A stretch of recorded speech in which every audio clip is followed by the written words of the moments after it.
Hello students, so today we are going to begin with a new chapter uh, which is the stereochemistry. So this before going into more details, we are going to discuss what are the topics that we have to cover in the upcoming weeks and upcoming days.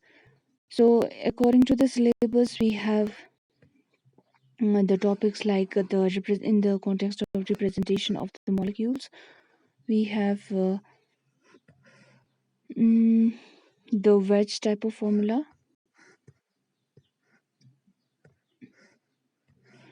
wedge type of formula, the Newman, the Sohars, and the Fisher projection. So in the context of conformational isomerism, we have to cover the conformations of the ethane, butane, and cyclohexane.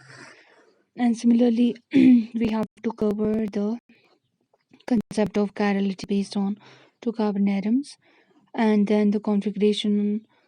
In the context of configuration, we have to study what is the geometrical isomers, what is the optical isomers, enantiomers, diastereomers, mesomers, and next we are going to study some of the types of nomenclature. One is the trio, erythrio, DNL type of nomenclature, cis and trans type, and the RNS type of nomenclature up to two chiral carbon atoms. So, and similarly, we have another method of nomenclature. One is the E and Z type of it.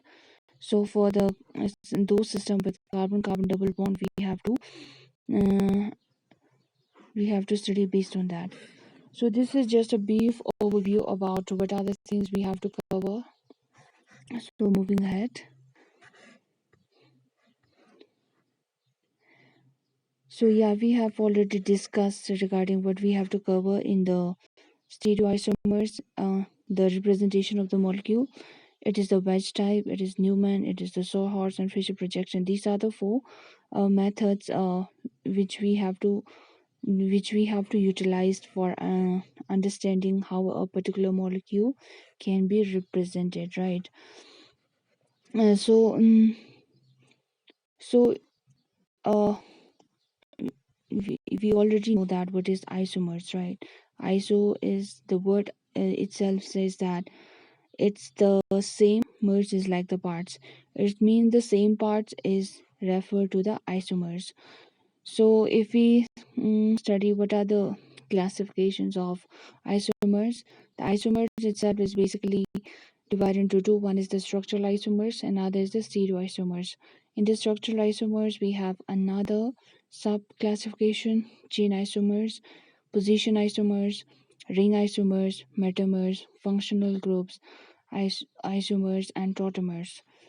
And these stereomers is furtherly divided into two: conformational, configurational, and this configuration further in classified into two. One is the optical and the geometrical isomers. So this is the basic classification of isomers.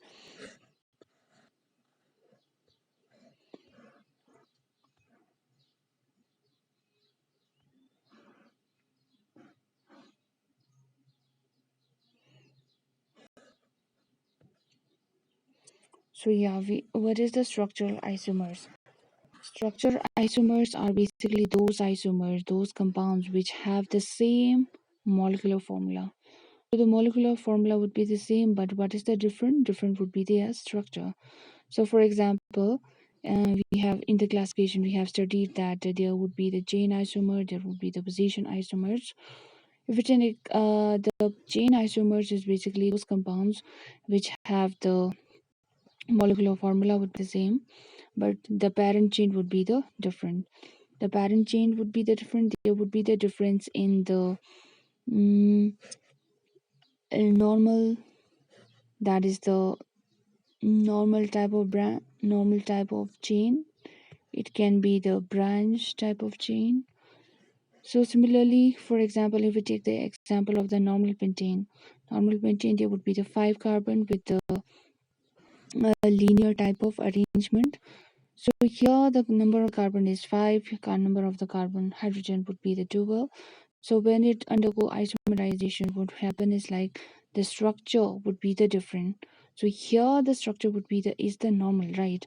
So here the structure is like branch type of structure. So the difference is we can see that the difference is only in the linkages. The difference is only in the structure. But how about we can count the number of the hydrogen in this structure as well. There would be this 5 carbon and 12 hydrogen. And similarly, if in the context of another type of structural isomer, that is the position isomers. In the position isomer, the structure formula would be the same, but however the position of the functional group, or it can be the position of the carbon-carbon double bond, it can be the position of carbon-carbon triple bond, that would be the difference. So if we call an example of the but1-ol, but1-ol is like this is the OL, that is functional group, OH is the functional group, and it is basically currently the position of the alcohol, that is the functional group, is at primary position. So when it undergo structural isomerization, it the position of this alcohol basically changes into from primary to it moves into secondary. So if you so why this happened, because uh, the compound always wanted to be a stable, so to attain more stability, so they have changes their position from primary position to the secondary position. So let's move ahead. Next is like we have a ring type of isomers. So ring chain isomer is like these are the compounds which have the molecular formula would be the same, but it can be accessed in the ring as well as in the form of chain. So if you got an example, mm, for example, there's the cyclobutane. Cyclobutane is like cyclo means the circle, cyclic arrangement, and the butane is like there would be the 4 carbon atoms. So when these 4 carbon atoms are arranged in the cyclic position, so when it undergo isomerization, what happens is like it forms this kind of compound. So it compound is like here the compound is the number of the molecular formula would be the same. Here the 4 carbon, and here is again the number of the carbon atoms 4. Molecular formula would be the same. The number of the hydrogen and number of the carbon would be the same, but the difference would be in the structure. The difference would be is like they can be accessed in the chain as well as the ring form. It keeps on changing from chain position, chain type of linkages to the ring type of linkages. So these are the this is how it's been named as the ring chain isomers. And similarly, the functional group isomers. What is functional group isomers? The functional group isomers is those isomers which have the same molecular formula, but the functional group would be the different. So the difference in functional group is like the carbon atoms would be, so for example here in this case the carbon number of the carbon would be the same, number of the hydrogen would be the same. Here the number of the carbon is 3, number of the hydrogen is 6, number of the oxygen would be 1, right? So here the functional group is aldehyde, here the functional group is ketone, so they have the same formula. Number of the carbon, number of the hydrogen, number of oxygen would be the same, but the functional group would be the different. So these type of isomers are basically called the functional group isomers. And moving ahead, this we are done. Yeah. So regarding the metamers, so in the metamers, what is the difference is like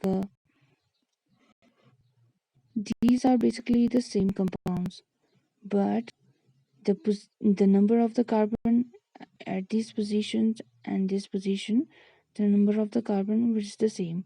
But however, here in this position, the number of the carbon is 1, the number of the carbon is 2. So that is how it's been called as the metamers. Here the number number of the carbon, hydrogen, oxygen would be the same. The molecular formula would be the same, but how the difference is like, so at the right hand side of the functional group, here the number of the carbon and the hydrogen are same, but however in these it is different. So here is 3, here is 1.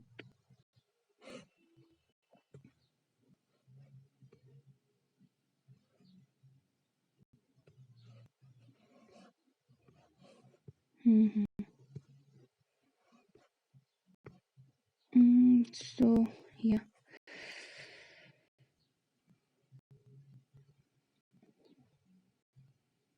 Yeah, similarly, yeah, it's changing its position. So here, moving ahead, in the context of tautomers, the basic difference is like it can be present in both forms. One is the keto forms, and other is the enol forms. Keto form is like the functional group would be the carbon double bond oxygen, and in this context, the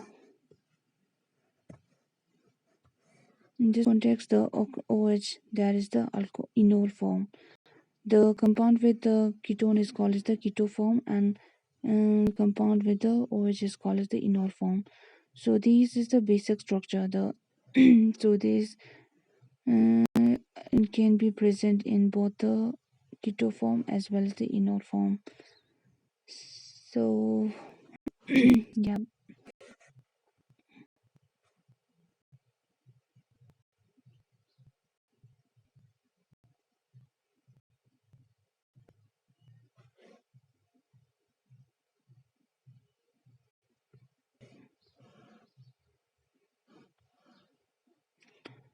So moving ahead,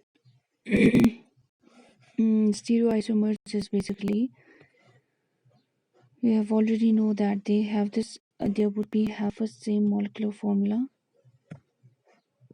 but the structure same molecular formula, and the structure formula would be the same. So here we have to, in the context of stereoisomers, we have to look at the particular compound, the arrangement in the 3D, three-dimensional arrangement of a particular compound. So we have already said that in the stereomers we have the configurational type of isomers and the conformational kind of isomers. So in the configurational kind of isomers, we have those isomers. There would be one isomers and there would be another isomers. So one isomer it can convert into another isomers. In the optical isomers, we have the optical properties. Optical properties means is like there would be the behavior of a particular compounds towards the plane polarized light. Plane polarized light is like those light which is monochromatic, which basically have only one direction, which moves on, which is has a linear kind of arrangement. So in the context of optical isomers, we may also able to understand what is the arrangement, what is the position of a particular compound, whether it is a what is the rotation of a particular compounds, whether it is a dextro rotation, it can be a levo rotation.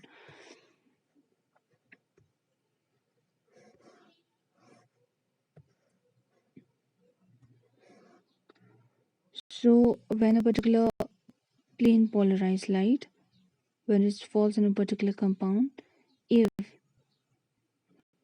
it rotates clockwise, that means the right hand side, it is called as a dextro-rotatory.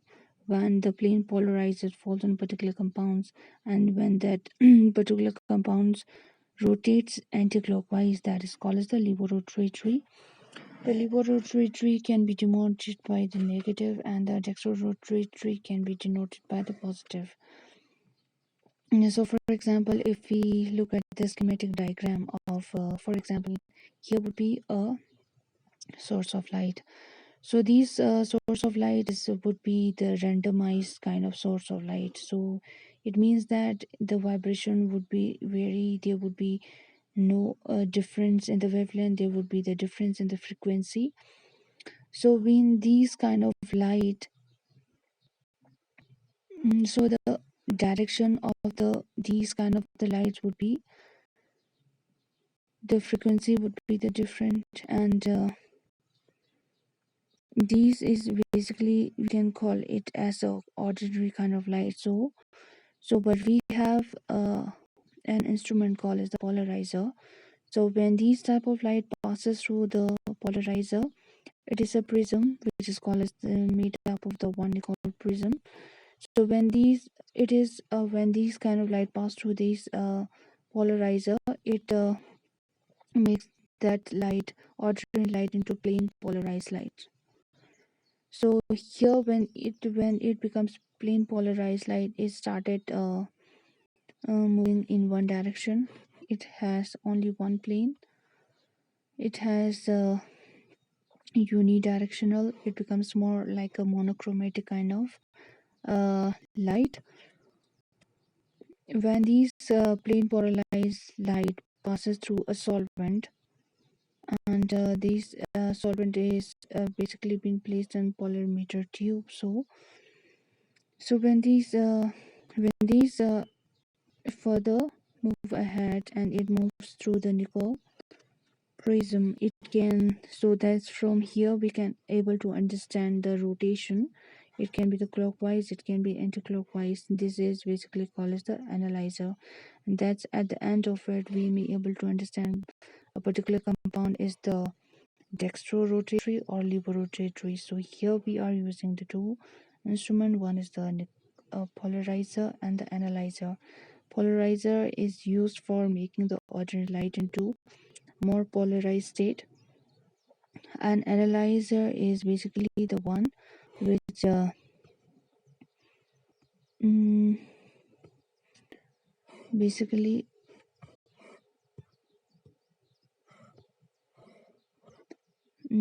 it basically analyzes whether a particular compound is dextrorotatory or levorotatory.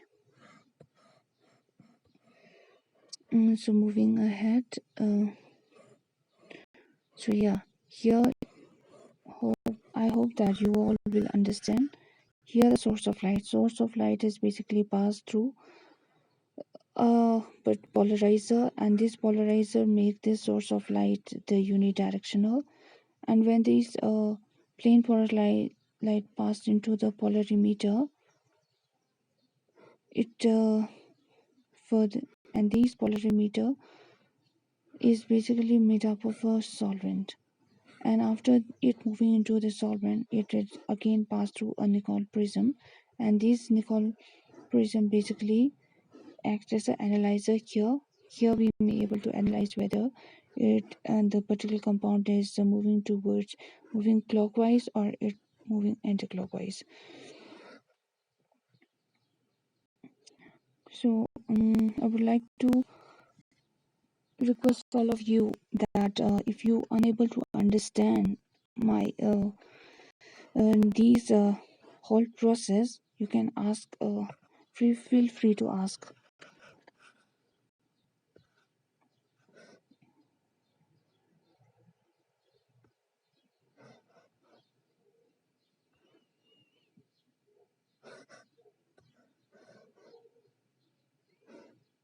So here the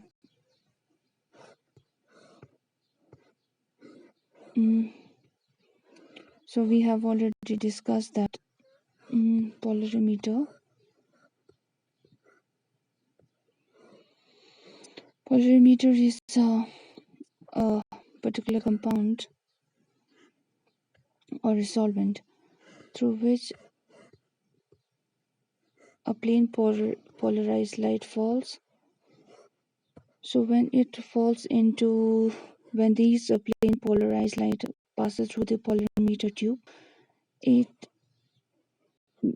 if that particular compound does not show any reaction, when if it does not, if it keeps does not changes its positions or does not get rotates and does not get left rotation anti-clockwise and clockwise, so these kind of compounds basically called as the optically inactive. So similarly in the another, this is one case mm, where the particular compounds can be optically inactive. So here, if the particular plane polarized light does not show any changes in the direction or changes in the rotation, we can call those kind of compound as the optically inactive. And similarly, in the another kind of compounds where the direction when those kind of compounds is passes through a particular polarimeter, it changes its position from optically inact is called as optically active if it changes its positions or it started rotating anti-clockwise as well as the clockwise. So these kind of the compound is called as the optically active. So here the would be some kind of rotation, right? So this rotation is basically at what degree a particular compound is rotating. It basically depends upon what are the polarimeter, what are the solvent we are taking, and it also depends upon what would be the length of the tube. Length of the tube means the length of the polarimeter. So for example, this is the polarimeter. There would be the presence of solvent. So this would be the length, and this is the polarimeter. This is the tube. So on these, the angle of rotation depends. So it also depends upon the temperature. It also depends upon the wavelength of the polarized light. So here it is the, if we wanted to define the specific angle of rotation, a specific angle of rotation we can determine by the alpha. Here the alpha is basically refers to the angle which is observed angle, and then here L is the length and C is the concentration of that solvent, and then at the end we may able to understand the specific angle of rotation of that particular compound.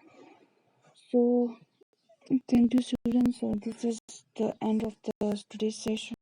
So today was more like a brief introduction regarding the basic introduction about the classification of isomerism, stereoisomers, the structural isomers.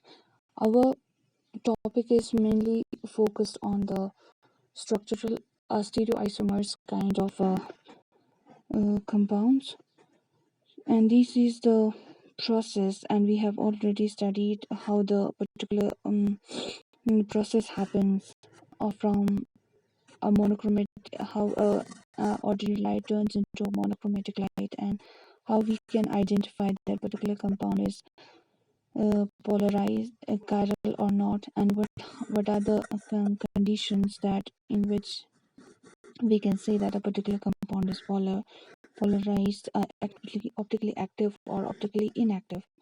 So tomorrow we are going to study the representation of the molecules like Newman, Wedge kind of formula, Fisher projection, and the so.